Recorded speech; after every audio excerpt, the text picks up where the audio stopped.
திருவிருந்து எடுப்பதும் கூட பெரிய முக்கியம் அல்ல, திருவிருந்து கொடுக்கிறவர்கள் முக்கியம்.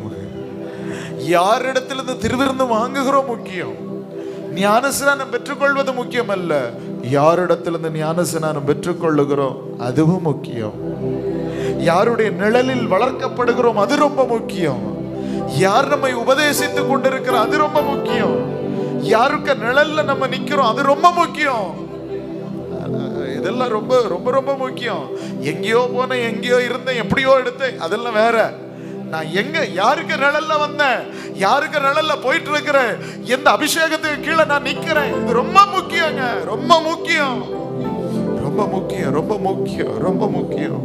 ஊழியத்துல ஏதாவது செய்யும் போது பயபக்தியோடு கூட செய்யாமல் போனால் கண்டிப்பா அது ஆசீர்வாத கேடு.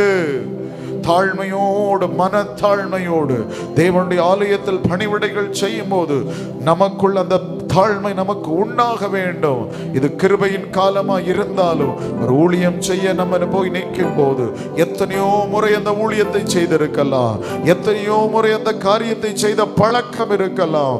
ஆனால் ஒவ்வொரு முறை வந்து நிற்கும் போதும் திரும்ப போகிறது தேவ கிருபை.